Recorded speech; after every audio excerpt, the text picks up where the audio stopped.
Gledalci, moje ime je Aljuš Pertinač. Škrbinc Erjavec 1:0. Vas zanima, zakaj imamo vojaško tajno službo OVS? Po mnenju ministra Erjavca očitno zato, da vohuni za vojaki ali zoper njega in njegovo načelnico generalštaba grdo govorijo. Kot se je izkazalo, brigadir Škrbinc o Ermenčevi ni grdo govoril. Zato se postavljata dve vprašanji. Zakaj ga je Ermenčeva na pritisk Erjavca kazensko ovadila in zakaj o njem ves čas grdo govori Erjavec? Vi pa gledate oddajo Faktor na TV3, Resnica boli, komentarji še bolj in Smrt sovražnemu govoru, Svoboda narodu. Danes bomo za vas komentirali zdravstvena mafija v praksi. Zakaj nam primer razkrite korupcije v UKC Ljubljana jasno kaže, da se prijavljanje korupcije v zdravstvu ne izplača. Sodišče je odločilo in v imenu ljudstva prvega obsodilo človeka, ki je zdravstveno mafijo v UKC Ljubljana prijavil policiji. Zakaj, nam bosta povedala odvetnica Špela Mesesnel in kardiolog dr. Blaž Mrevlje. Dobrodošla. Blaž, ti si pred dnevi tvitnil en poziv kot novi strokovni sodelavec preiskovalne komisije Državnega zbora, ki jo vodi Jelka Godec, da naj vsi, ki vejo za kakšen primer korupcije, ta primer prijavijo na vašo komisijo. Ne? Imamo ta tvoj tweet tudi pripravljen, ga bomo zdaj pokazali na ekranu. Evo ga. To, vidiš, se pravi, si se pridružil parlamentarni preiskovalni komisiji, pomagaš nam lahko tudi ti, če veš za primer korupcije v zdravstvu, javi, hvala. Ne? Blaž, zdaj pa ti jaz nekaj povem, ti si naiven, stari moj. Zakaj si pa naiven, bo pa zdaj Špela povedala, ker ona je imela pa stranko, ne? Iztoka Požarja, ni v sorodu s producentom te oddaje Bojanom Požarjem, Iztoka Požarja, ki je prijavil primer korupcije v zdravstvu. In kaj se je pa zgodilo, Špela? Ja, zgodilo se je to, da je pač on prvi v tej zadevi obsojen. Zgodilo se je to, da je za nagrado, ker je prijavil korupcijo, nagrajen z sicer pogojno obsodbo, čeprav je tožilstvo za njega zahtevalo zapor, nagrajen je s plačilom sodnih stroškov in nagrajen je z vpisom v kazensko evidenco. To se ti pri nas zgodi, če prijaviš kaznivo dejanje. Se pravi, se splača prijavljati korupcijo v zdravstvu, ker potem dobiš vse te bonitete. Ampak on je v bistvu razkril ta primer tega Uroša Smiliča iz Univerzitetnega kliničnega centra, ne? Ja, tako je. Jaz sicer bi malo razširila to, da se ne splača prijavljati korupcijo v zdravstvu. Jaz mislim, da se ne splača prijavljati korupcijo nikjer. Ne? Ok, bomo o tem še malo kasneje. Blaž, da te zdaj jaz vprašam, a si ti poznal Uroša Smiliča, ko si še delal na UKC? Ne, jaz sem to zgodbo, oziroma tako bom rekel, jaz sem to zgodbo zvedel iz medijev. Jaz se ne zavedam, da bi gospoda Smiliča kadarkoli videl, lahko da sem ga tako kot pač ostalih 8000 zaposlenih, sem pa tja vsadzga v toliko letih srečaš, pa ne veš, kdo to je. Je pa dejansko ta zgodba precej bizarna. Predvsem tisto način zaposlitve se mi je zdel precej tak balkanski, seveda spet tipičen za recimo obdobje Simona Vrhunca, s katerim je tudi dostikrat bojda na tiste čevapčiče okrog kliničnega centra hodil. Kaj so se menili, si lahko samo predstavljamo. Me pa ta tožba oziroma sodba, ki si jo prejle pokazal, oziroma ki bo Špela verjetno še kaj v njej več povedala, presenetila. Jaz tega tudi prej nisem vedel, to nekako v medijih verjetno niti ni bilo kaj dosti izpostavljeno. Je pa to dosti logičen signal pač vsem potencialnim žvižgačem. Kako bizarno, ravno danes se je odprla neka spletna stran žvižgač.si. Bomo videli, kakšen je njen namen. A je slogan njihov odžvižgalo vam je? Ja, zdaj samo vprašanje komu, če gledamo to sodbo. Ja, žvižgačem. Tako je, ne. Je to pač signal, kaj naj ne delamo. To pa pomeni, da je seveda država v eni taki zelo rudimentarni fazi razvoja. Špela, daj nam ti zdaj razloži, kako je zdaj s tem žvižganjem v Sloveniji. Ja, jaz mislim, da zelo slabo, ker naša zakonodaja je žvižgačem izredno nenaklonjena. Ne? No, dobro, ko ti greš po cesti, žvižgajo za tabo. To ja, ne? Dobro, samo to ni neko kaznivo dejanje, ne? Okay, ja. To je pač kompliment, tako da šalo na stran, ne, res jim je nenaklonjena, ampak po drugi strani pa lahko rečem, da po eni strani nenaklonjena zakonodaja žvižgačem, po drugi strani sigurno pa naklonjena pač tem, ki koruptivna dejanja izvajajo, ne? Sej ob tako neumni zakonodaji, kot jo imamo zdaj, ne, se jim sigurno ni treba bati, da jih bo kdo prijavil. Ne? Ker trenutni problem, kot ga jaz vidim, bom zdaj govorila iz vidika stroke naše zakonodaje, v tem, da zaradi striktnega načela legalitete tožilec nima izbire, ali nekoga, tudi če si ti žvižgač in prejaviš kaznivo dejanje, bo preganjal ali ga ne bo. Če tudi bi on hotel, da zdaj ga pa ne bom preganjal, ker se mi ne zdi smotrno, ga mora. Ne? In edina pravica, ki jo tožilec ima, je, da potem na koncu predlaga pač odpust kazni. To, kar sem se tudi jaz v tem primeru zavzemala, ne, ker se mi je vedno ipak zdel tako zelo ekstremen, bom rekla, v tem svojem namenu, ker se je šlo res za reševanje človeškega življenja in ne za neko zasledovanje neke materialne koristi, kakor so ponavadi ta koruptivna kazniva dejanja, ampak tudi tukaj ni bilo posluha. Tukaj, bom rekla, sta se obe sodišči, tako prvo stopnjo kot drugo stopnjo, poslužile ne vem kakšnih epskih razlag, od motiva, zakaj je to naredil, do časa, kdaj je to naredil, do načina, kako je to naredil. Tako da v bistvu je prijava kaznivega dejanja pri nas kar zapletena stvar, ne? Ker ni sam, da greš pa da prijaviš, v bistvu smo se iz te sodbe naučili, da moraš to narediti, če v bistvu v času, ko se njim zdi primerno, na način, kako se z njim zdi primerno. In v bistvu je to zelo zakompliciran za, bom rekla, enega navadnega državljana, ne? In težko si predstavljam, ne, da če ni nekdo, ki je reševal življenje, dosegel odpust kazni, kdo ga potem sploh po naši zakonodaji lahko doseže. Ja. Špela, ampak kaj se tebi zdi v takšni postavitvi, kakršna trenutno ta naša bizarna država je in njen pravni sistem, da bi to, kar sicer tvoj predlog stoji in je na mestu, lahko tudi zaživelo? Kaj hočem reči? Saj imamo en kup enih inštitucij, ki pač so tam bolj kot ne zato, da če bi kdo iz Evrope slučajno vprašal, če jih imamo. A ne? Recimo si predstavljaš, da bi nekdo iz Nemčije vprašal, a imate vi specializirano državno tožilstvo, mi bi pa rekli, ups, ne, nimamo. Ne? No, ampak kaj se pa zgodi v praksi? Stvari se zaletijo v pač spodnji predal Harija Furlana, kot jaz temu tako rečem. Kar se pa ostalih inštitucij tiče, pa sej, imamo računsko sodišče, ki vemo, da lahko preišče vse živo, ne more pa potem razen papirja dati od sebe nič, torej brez zobi tiger številka 1. KPK lahko preišče marsikaj, če se pač spravi. V primeru žilnih upornic, recimo te zgodbe, je tudi nekaj pametnega povedalo, ampak spet brez zobi tiger. MPU se zgovarja na SDT, SDT ga ne usmerja, Harij Furlan napreduje, to smo že v prejšnji oddaji oddelali, zato ne bi naprej, ampak v taki postavitvi, kjer namen ni odkrivanje in pregon, pač pa ravno obratno, pa ne bojo zaščita žvižgačev ne bo zaživela. Zdaj ne vem, Špela, se potem takem tebi obeta zelo velik strank, ali kako misliš se tega lotiti? Ker po tej sliki, ki jo je zdaj Blaž na sliku, so razmere zelo črne, ne? Je dobro, on je pač govoril iz tega svojega aspekta, pa tega, kar je on, bom rekla, v svoji karieri doživljal, ne. Jaz sem se tukaj srečala z enim kejsom, ki je doživel epilog, ne, sodni epilog, kjer se za moje pojme ni izkazalo... Ja, za tvojega varovanca, ne pa še za une, ki so bili obtoženi korupcije. Ja. Sej zato, so obtoženi. Ne, pač on je tukaj obtožen, bil pač prvi, ne. Zdaj, jaz v te bom rekla... Kdo ima moč, pa kdo nima moč, v to se jaz res ne bi spuščala.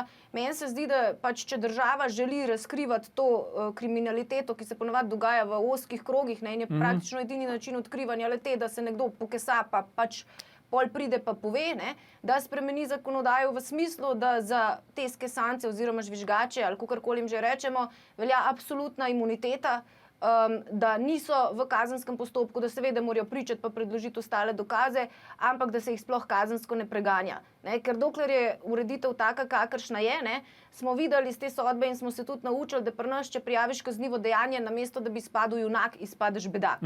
Ampak če si zdaj pogledamo tega Uroša Smiliča, ne? On je bil skladiščnik v UKC Ljubljana, zdaj mislim, da ni več tam zaposlen, kakor vemo, je v Bosni.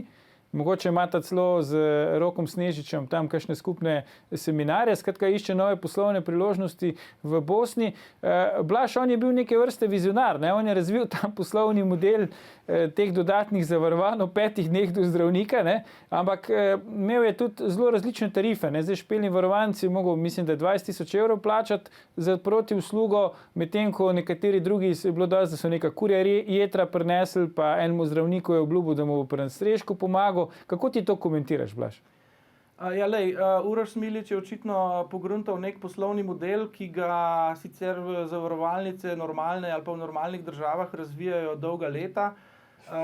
On je pač vzel pot pod noge in je hodil od Poncija do Pilata tam po kliničnem centru in si očitno nabral eno mrežo strank in je posredoval na obe strani. Se pravi, na eni strani je zajemal stranke na cesti, ki so rabile preskok vrste, po drugi strani pa znotraj ustanove izvajalce, ki so bili pripravljeni ta preskok tudi omogočiti. Zdaj tarife so pa pač odvisne od tega, koliko si na eni strani spektra gentleman oziroma gospod, čeprav pač se to naj ne bi delalo, na drugi strani pa recimo klošar, pa vzameš tista jetra ali pa ne vem, potico. Špela, a imamo na ravni Evropske unije kak precedens glede tega, pač, da se oprosti kazni tistemu, ki prijavi kakšen primer korupcije, na kjeremkoli področju, tudi velja za podjetja ali kje drugje? Pa precedensi so v bistvu obstaja ena zelo dobra sodna, bom rekla, v bistvu praksa Evropske komisije, ne, ki se nanaša na kartelska združevanja in to velja že tam od srede 90-ih. Ko so pa oni mislim, da je bilo to leta 2002, spremenili model v to, da se absolutno, tako kot jaz sem tukaj rekla, da bi bila potrebna avtomatična imuniteta, da je avtomatizem, da se tisto družbo kartela, ki prijavi kartelno združenje, avtomatsko oprosti plačila globe, ne, se je pa se pravi v zadnjih praktično 20 letih 2/3 kartelov v Evropski uniji odkrilo na podlagi žvižgaštva, ne. To prakso so seveda tudi prenesli v naš, da malo zdaj strokovno rečem, zakon o preprečevanju omejevanja konkurence, ne? In tudi pred agencijo v postopku to velja, s tem, da so pač še sprejeli uredbo, ki res točno pove, kako je potrebno ta kartelno združenje prijaviti, da potem pride do tega odpusta globe. Ampak šment spet je problem, ne? Ker je kartelno združevanje v nekaterih primerih tudi kaznivo dejanje, ne? V kazenskem postopku pa ni tega avtomatizma, ne? In so spet prepuščeni, tako kot je bil prepuščen Iztok Požar temu, da se tistemu, ki prijavi kaznivo dejanje, sme kazen odpustiti, ne? In meni se zdi, da v bistvu tukaj zgleda pač pri nas prijava kaznivega dejanja kot neke vrste igra na srečo, ne? Kot ena loterija, ti greš pa kupaš srečko, pa ne veš, a boš zadev ali ne boš zadev, ne? Tudi tukaj ne veš, a te čaka zapor, odpust kazni ali pa vse, kar je možno vmes, ne? In jaz mislim, da glede na to, da še vseeno, bom rekla, smatram, da je priznanje kaznivega dejanja neko tako resno dejanje, ki za sabo potegne neke resne posledice, ne? Mislim, da bi mogla tudi država te ljudi resno obravnavati in jim pač nuditi neko resno zakonodajo, da vnaprej vejo, kaj jih čaka, ne? Ne pa tako, kot sem rekla, da grejo tamle ruleto igrati. Ja, Blaž, so tudi te sprege, recimo dobavitelji medicinske opreme, farmacevti in zdravniki, na drugi strani so tudi neke vrste karteli. Ja, absolutno. Vse temu se reče zdravniško-dobaviteljska mafija. Eni, ki hočejo to nekoliko omiliti, rečejo zdravniško-dobaviteljski lobi. Zdaj, če pogledamo, kaj se potem zgodi v praksi, ne? V praksi, tako kot je Špela razlaga zdaj ta svoj primer, v praksi pač neke manjše korupcije, se ta Uroš Smilič, ki je pač tiste, ne vem, usluge ponuja okrog, to ni nič v primerjavi z večmilijonsko ali pa več 10-milijonsko korupcijo, ki se dogaja pri prodaji pač zdravil, pripomočkov in storitev skozi prirejene javne razpise. To, kar jaz skozi vrtim en in isti stavek, da bi se prijel, pa se še ni. Kaj hočem reči? V praksi se zgodi, imamo še en drug primer, ki tudi trenutno poteka na sodišču, oziroma baje bojo septembra celo začeli na njem bolj resno delati. To je ta famozni primer bivšega podjetja Emporium Medical in Urške Jurkovič, ki, kot je znano iz javnosti in tudi iz obtožnice, to je tista obtožnica, če se spomnite, ki so jo lani avgusta tako pompozno, skoraj z modrimi lučmi okoli po Ljubljani vozili in kot po slučaju so v grmovju bile TV kamere, ki so posnele potem to zlaganje škatel. Cele kište dokumentacije. Tako, ne, in potem je pač dobil najprej to, kar jaz vem, en sodnik, ki pa se je izkazalo, da bo mogoče celo predober in prehiter in so potem dodelili nekomu drugmu, ki pa nekako opravlja ta svoj bolj namen, se pravi, da nekako zadržuje, ker vidimo, da je njihov namen oziroma pravzaprav verjetno edina preživetvena strategija je, da se pač poskuša stvari zastarati. Zdaj, kaj hočem reči? V primeru Špelinga manjše korupcije je obsodilo žvižgača, tako da je skoraj v zaporu pristal. V tem primeru pa recimo ista žvižgačica, ne, se pravi ta Urška Jurkovič, ki je pač javnosti povedala, kaj se dogaja. Ona je rekla, da je dajala podkupnine. Ona je priznala, da je dajala podkupnine. In enostavno ni več tega zmogla in je šla prijaviti, ne? Tako, in je šla prijaviti, se pravi, da je to javno povedala, kaj je delala, se pravi, je jasno, da je žvižgač. V tej obtožnici pa, kakor sem jo jaz bral, niti slučajno ne zasledimo njenega imena. To pomeni, da je, ne vem, verjetno se je mogla nekako zdilati, jaz ne vem, Špela, a ta institut tudi obstaja, tako uradno? Špela, boš odgovorila po oglasih? Imaš čas, da razmisliš. Si moramo vzeti krajši premor, ampak ne nam ujeti gledalke, gledalci, se vrnemo po oglasih, ko nadaljujemo s komentiranjem zdravstvene mafije. Ostanite.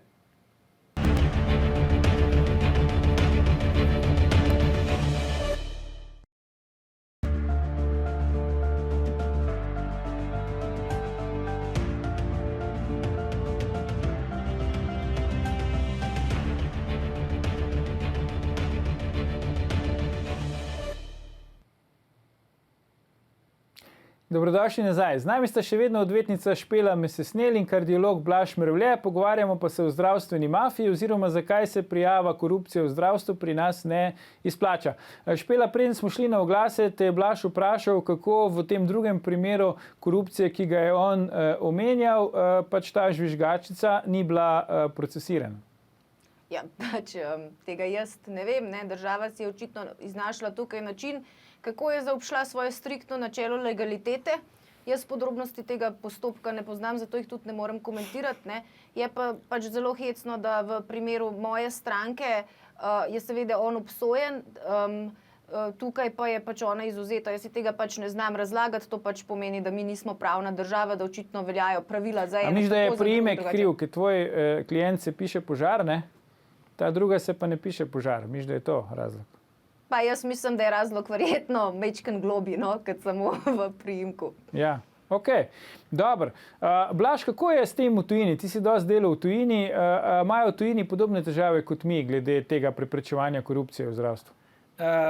Ne, tam so stvari dosti jasne, zaradi tega, ker se predvsem so te države starejše in so šle skozi te rudimentarne faze razvoja že pač pred več stoletji in danes vejo, kaj je namen države in tudi kaj je namen javnega zdravstva, kar pa ni tako, kot je pač pri nas en drug namen državnega zdravstva. Zdaj, recimo najbolj ekstremen primer, ki sem ga do zdaj doživel, je bil v Veliki Britaniji. Tam vsak zaposlen, ne glede na to, kaj je v bolnici, se pravi, ali je zdravnik, ali je sestra, ali je pa nemedicinsko osebje, gre na začetku zaposlitve skozi tako imenovan onboarding.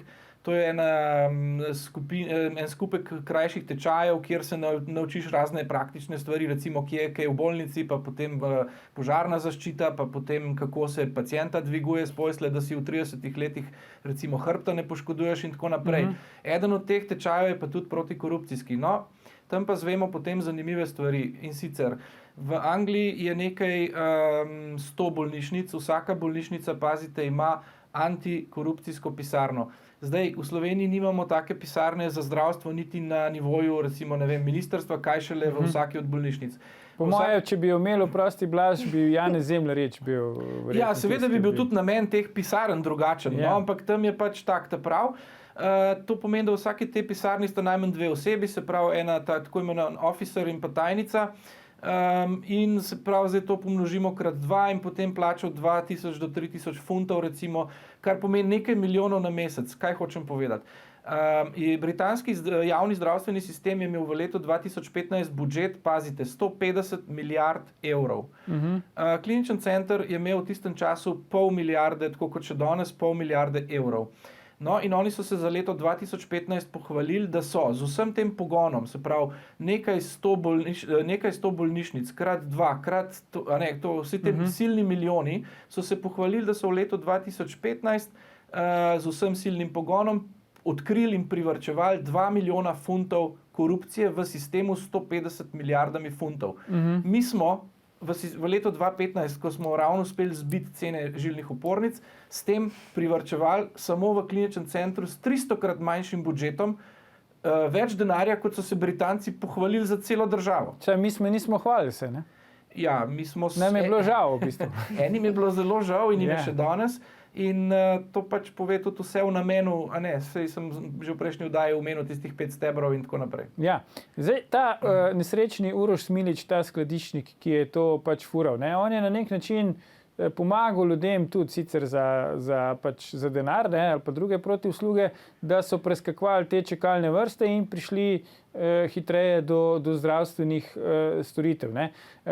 Zdaj, tukaj je en problem, ne? Ali obstaja inštitut Špela na evropski ravni, ki bi se mu lahko reklo pač zdravljenje v razumnem roku. Ne? Poznamo sojenje v razumnem roku, ali obstaja tudi inštitut zdravljenja v razumnem roku? Ja, zdaj tak inštitut v bistvu res ne obstaja, ne? Ampak zdaj, če pa gledamo nazaj, ne, mi imamo zapisano to pravico do sojenja v razumnem roku, za katero se nikoli niso plačevale odškodnine, dokler ni prišlo Evropsko sodišče in je potem začelo dosojati neke, bom rekla, odškodnine za pač te sodne zaostanke. Pri nas so se te zaostanki izkazali za ogromni, teh tožb je bilo vedno več in zato je potem Republika Slovenija tudi sprejela svoj lasten zakon do varstva, do sojenja v razumnem roku, na podlagi katerega se zdaj pač te odškodninski zahtevki vlagajo kar v Sloveniji. Ne?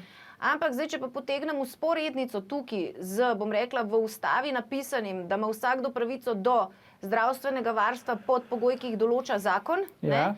je pa treba vedeti, da imamo mi sprejeti en pravilnik, ki govori o dolžini še dopuščenih čakalnih vrst. Ne? Ta pravilnik je sprejela država sama sebi, ne? In je kot tak del pozitivne zakonodaje. Zdaj, glede na to, da to sem jaz takrat, ko sem delala te raziskave zaradi Iztoka požarja, sem ugotovila, da je približno 50% ljudi, ki ne pride na vrsto v še teh dopustnih čakalnih dobah, temveč pozneje. Ne? Mislim, da so vsi ljudje, ki ne pridejo na vrsto v, bom rekla, roku, katerega je država predpisala sama sebi, ne, upravičeni isto do odškodnine, kot tam zaradi sojenja v nerazumnem roku. Ne. In jaz pač smatram, da je tukaj še en tak zelo neodkrit poligon, ne, za izterjavo odškodnin, ker v končni fazi saj država je sama sebi dala rok, tega ne spoštuje, to je protipravnost. Ne. Samo tega mislim, da se še nihče ni lotil, oziroma tle bi bilo pač fajn, da tudi razmisliti, da je v tem primeru, ne, če ti država ne omogoči v tistem roku, ki ga je sama napisala, ne, in greš ti drugam in si recimo plačaš to storitev, ne, ali ti je država potem to plačilo dolžna vrniti. Ampak obstaja pa ena sodba Evropskega sodišča proti Turčiji, ne? Bomo tudi pokazali sek iz te sodbe, kjer pa je sodišče ugotovilo recimo odgovornost države. Ne? In sicer odgovornost države za kaj? Pozitivna obveznost države je, država je dolžna ugotoviti vzroke za strukturno nedelovanje zdravstvenega sistema in najti ustrezne rešitve in spremembe pravil o forenzičnih medicinskih poročilih. Ne? Tako kršitev je recimo sodišče v Turčiji, Evropsko sodišče za človekove pravice ugotovilo. Blaž, kaj se bo zgodilo recimo, če bodo slovenski pacienti začeli trkati na vrata Evropskega sodišča za človekove pravice in ker verjetno ne bo težko dokazati, da v Sloveniji obstajajo podobni problemi v javnem zdravstvu, kot jih je očitno sodišče ugotovilo v Turčiji, ne? Jaz mislim, da se še dolgo ne bo zgodilo nič, zato ker prvič se ljudje ne zavedajo, da imajo določene pravice, ki jih lahko uveljavljajo, če ne druge, na Evropskem sodišču. Zdaj očitno se bo to dalo lažje delati tudi v Sloveniji, ampak treba bo najprej premakniti ljudi. Vse ljudje se v tej državi nič ne zavedajo, ne? Zato pač tudi tako volijo in zato se nikoli nič ne spremeni. Zdaj, kar se tiče pa čakalnih vrst samih, morate pa vedeti, da so v veliki meri, oziroma v večji meri, no, ne, se pravi, skoraj 100% bi jaz rekel, so generirane strani seveda javnih uslužbencev. Redka so področja, kjer so te čakalne vrste tako masovno. Ti hočeš reči, da ne lež zavlačuje, zakaj pa to počnejo? Lej, bom povedal na konkretnem primeru, kako je to bilo na kliničnem oddelku za kardiologijo. Ampak sej veš, če pač ni čakalne vrste, potem ne moreš ljudi, vsaj tiste, ki imajo nekaj v žepu, prisiliti, da grejo popoldan v privatno ambulanto, kjer jih potem obdela isto osebje kot prej dopoldan v javni bolnišnici. Pred leti je takratna predstojnica na kardiologiji dejansko hotela skrajšati čakalne vrste za ultrazvok srca konkretno, ker vemo, da tam že nekako v 2:30 se aparati ugasnejo, ljudje grejo, potem se porazgubijo po Ljubljani. Zakaj recimo to ne dela 12 ur na dan? Sej to hočem povedati. Ne? Ona je dejansko imela dober namen, želela je to tako urediti, da bi ljudje delali isto kot pri privatniku ali pa pri sebi v privatni ambulanti tudi v javni bolnišnici. To pomeni, da bi tudi zaslužila, ne? Normalno, tako kot pač se to naredi, tako sestra kot zdravnik. In je bilo to in je to propadlo, zato ker pač enostavno zdravniki tega niso hoteli. Se pravi, vemo, da so določeni, ki so tudi po 3-krat na teden v različnih ambulantah po Ljubljani opravljali te preglede, kar se je videlo predvsem iz ambulantnih obiskov. A ne. Recimo v odpustnici je pisalo, ultrazvok srca nismo mogli narediti zaradi teh in teh razlogov, potem si pa dobil pacienta čez 6 mesecev v ambulanto na kontrolo in si gotovo, da je en mesec po odpustu pri privatniku strani iste osebe imel narejen ultrazvok, ne, ki pač je rekla, da v odpustnici, da to v UKC-ju ni bilo možno. To pač tako je. Ampak zakaj se recimo, če vemo za te prakse, zakaj se ne da tega preprečiti, preganjati? Ja, vse vemo za v zdravstvu vemo za marsikakšne anomalije in odklone, pa ne moramo nič preganjati. Imamo celo, v primeru spet teh žilnih opornic, imamo poročilo preiskovalne komisije, Računsko sodišče izda svoje poročilo, da je šlo 70 milijonov v 2014-15 mimo javnih naročil po teh naročilnicah male vrednosti, pa se spet nič ne zgodi. KPK odkrije veriženje podjetij v tujino in njihov namen, pa se nič ne zgodi. Nikoli se nič ne zgodi, ker ni namen, da se zgodi. Mi smo v neki pač zelo, zelo rudimentarni fazi razvoja in zavedanja o tem, kaj je država, javno zdravstvo in da ni namen podaljševanje centimetrov jaht v jadranskih marinah tej zdravniško-dobaviteljski mafiji, ampak bi moglo biti za tiste, ki jo plačujemo. Špela je ta konkreten primer, na katerem se ti delala tega tvojega klienta Iztoka Požarja. Kako je recimo izgledalo to sojenje? Si ti imela občutek, da ta sodni aparat sočustvuje s tvojim klientom ali da ne sočustvuje? Kako so ga obravnavali? Ja, zdaj, tožilstvo ga je obravnavalo kot najhujšega kriminalca. Jaz sem se z njimi probala pač zdilati za kazen, saj za pogodno obsodbo. Tožilka to ni hotela niti slišati, zapor, ne. Ampak zakaj po tvoje recimo so imeli tako stališče? S čim je recimo... Mislim, jaz tako iskreno povedano tega ne razumem, tudi ko sem brala sodbe, ne. Ja. To še manj razumem, ker se pravim, ne, pač naš zakon je jasen, ne. Če ti prijaviš kaznivo dejanje, preden je odkrito, se ti sme kazen odpustiti. Samo to piše tukaj, pika. Ne? Nobenih dodatnih pogojev. Nobenih dodatnih pogojev. Ne, pač preden je Ja. odkrito. Ne? Zdaj, glede na to, da imamo mi zelo pač dolg, bom rekla, rok, v katerem se lahko preganja kazniva dejanja, ne? Jaz mislim, da se to smatra pač v času, ko je pač možen pregon pač tega kaznivega dejanja, ki ga ti pač prijaviš. Ne? To ni nujno, da je zdaj to naslednji dan ali pa čez 1 leto ali pa čez 2 dni. Ne? Tudi zakon ne predpisuje, da moraš ti recimo to prijaviti, ne vem, ne piše ali policiji, ali tožilstvu, ali komu, ali to moraš narediti preko odvetnika, ali moraš narediti sam. Teh predpisov tukaj ni. Ne? In zato mene zelo čudi, da si je tudi sploh višje sodišče tukaj pač vzelo skoraj, se pravim, epsko širino razlage, ne? Ko je iskalo v bistvu razloge, zakaj Iztoku Požarju ne bi kazni odpustili. Ne? In te razlogi so se pač gibali od motiva, da ni bil čisti iskren, do časa, da ni bil ta prav, do načina, da je bil napačen. Ne? Tako da jaz v bistvu tega ne razumem, ne? Ker meni je tukaj pač sporočilo, razen če so pač želeli dati javnosti to sporočilo, ne? Bog ne daj prijavljati kaznivih dejanj, ker se bomo pač znesli nad vami in boljše, da ste tih. Izvoli, Blaž. Sam mene tako zanima, kot pač laika iz tvojega področja.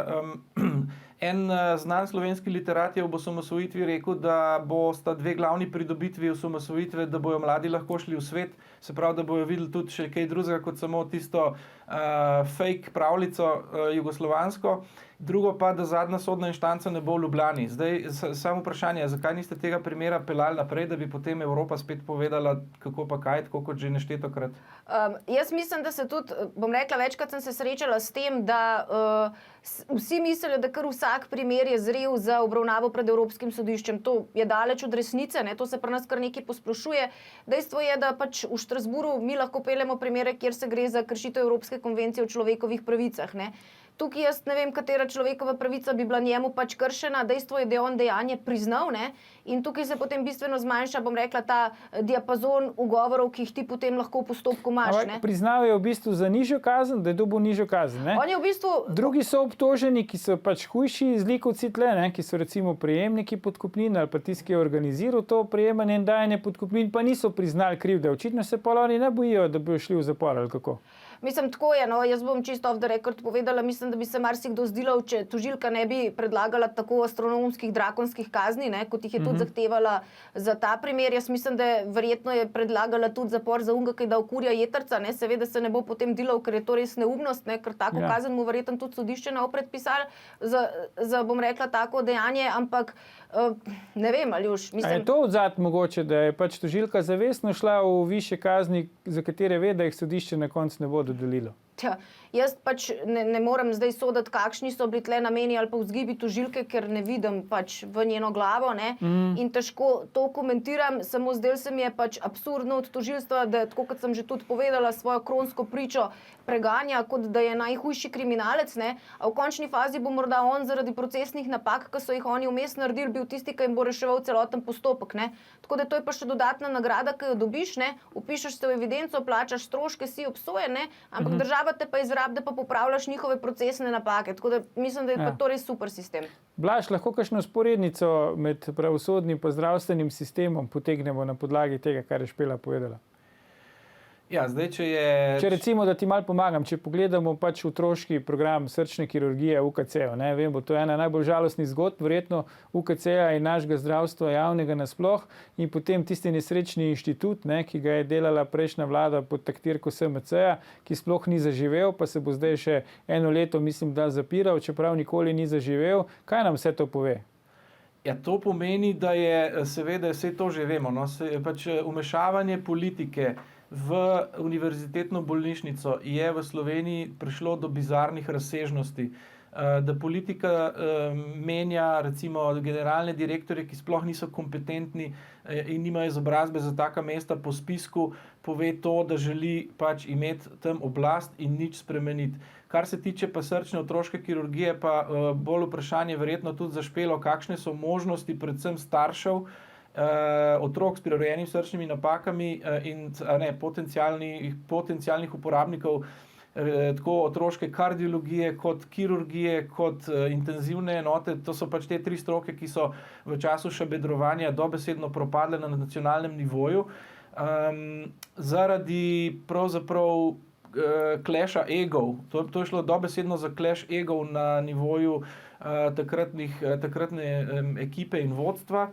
Ekipa je seveda opozarjala na napake, vodstvo pa je bilo arogantno, primitivno, balkansko in je vse skupaj rezultiralo v propadu 3 medicinskih strok. To je katastrofa in ne vem, tukaj imam jaz pravzaprav nimam razlage, ker to se v normalni državi sploh ne bi smelo zgoditi. Vprašanje za Špelo, a je to možno in na kakšen način, ne vem, bi lahko nekdo kot državljan začel to sploh procesirati, ker samo od sebe se ne bo. Ja, jaz, tako kot sem že povedala, mislim, da kot državljan imaš pravico, če si pač čakaš del, kot je v pravilniku ta doba predpisana, ki je predpisana pač različno za različne, bom rekla, zdravstvene storitve, preglede, operacije in tako naprej, ne. Vkolikor pač ti nisi na vrsti v tistem času, jaz sem prepričana, da si upravičen do odškodnine.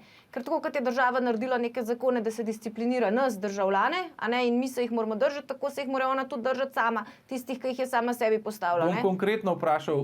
Vemo, da je v primeru NIOSP, če si ga že Aljuš izpostavil, so vehementno tudi javno in v medije nekateri razlagali, kako bo sigurno za Permej začel delovati januarja, pa potem maja, pa junija, pa ne vem, nič se ni zgodilo. Jaz sem že takrat spomladi napisal en članek na portalu in sem napovedal, kaj se bo zgodilo. Ne zato, ker bi bil jasnoviden, ampak zato, ker v medicini so določene stvari, če jih ne izvajaš tako, kot jih je treba, so pač predvidljive. In sem napovedal, da bo tekom poletja tudi prva smrtna žrtev. In je bila. Tam so se neki 2 ali 3 kirurgi, kolikor jaz vem, iz tujine malo menjavali, en teden je bil en teden je bil drug, pa so malo neki začeli operirati, pa tako naprej. Mislim, na koncu umre slovenski državljan zaradi tega, ker neki tujci zaradi slabo predvidenega in planiranega sistema malo eksperimentirajo.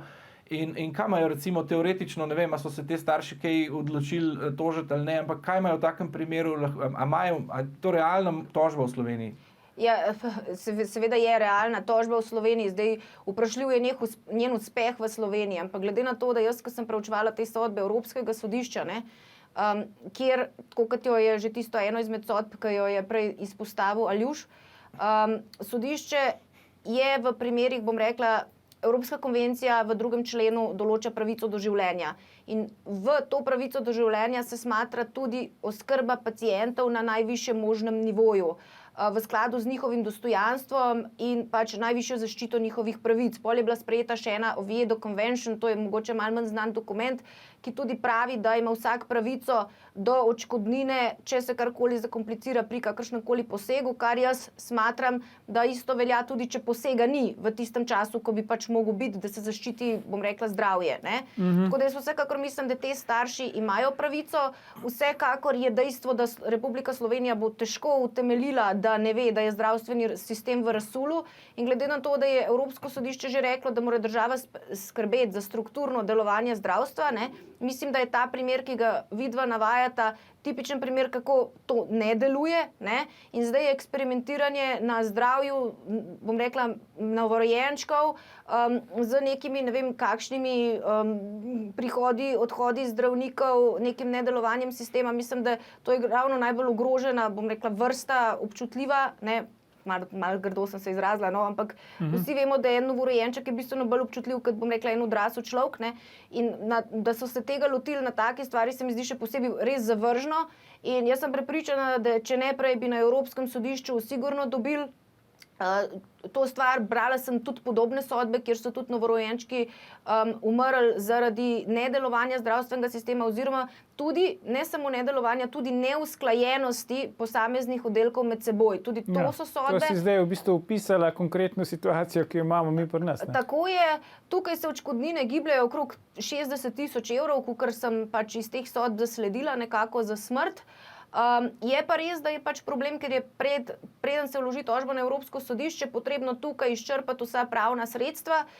Tukaj ponavadi gre še vzporedno za civilne tožbe in za kazenske pregone, ker tudi povzročitev smrti iz malomarnosti in tako naprej bi verjetno, zdaj težko komentiram to ozadje, kaj se je tukaj res zgodilo, ampak pri vseh nekako teh kejsih, ki dosežejo Evropsko sodišče, so vzporedno tekli kazenski in tudi civilni postopki, ki so se izkazali v tistih državah, kjer so tekli za neadekvatne oziroma niso dobili odškodnine. Evropsko sodišče jim jo je pa pač prisodilo, ker oni potem to gledajo za vsak posamezen kejs, da točno to velja, in da je ta neorganiziranost, če lahko temu tako rečem, potem rezultirala v smrti tega dojenčka. Ja. Največja bizarnost, ki jo javnost verjetno ne pozna, te zadnje faze agonije, odmiranja tega bolnika, ki se mu reče NIOSP, je zdaj situacija, v kateri imate otroško kardiologijo uničeno, tukaj hodijo, ne vem, neki kolegi iz Hrvaške, pa ne mislim s tem, da so slabi, ampak organizirano ne more biti to na ta način, da je en teden eden, en teden drug. Otroško srčno kirurgijo, ki vemo, da že od leta 2007 bolj ali manj ne deluje, oziroma so bili tudi tisto obdobje Mišalja, ko je bilo nekaj drugega v ozadju, ne toliko zelo skrb za te otroke, in pa intenziva, ki je tudi v glavnem porušena. Morate vedeti, da so v teh pogojih baje pred nekaj tedni dobili celo certifikat odličnosti, kar je možno samo pri nas, in sprašujem se, potem pa zaključim misel, kakšna je agencija, ki tak certifikat podaja, oziroma koliko tak zlagan certifikat stane, oziroma če ne so jih uspeli pa dobro okrog prenesti in so jim kot otroško kardiologijo ne vem kaj kazali na pediatriji, ker kardiologije pač ni certifikata, ne moreš dobiti. To so res žalostne zgodbe. Danes ne moramo končati na pozitivno noto. Špela Mesesnel, Blaž Mrevlje, najlepša hvala za vajne današnje komentarje v naši oddaji. Gledalke, gledalci, to je bil antimafijski 310. faktor na TV3. Spremljate našo oddajo tudi jutri, ko bomo komentirali zapufane socialne demokrate. Predvsem pa ne pozabite, ni vseeno, kdo kaj reče.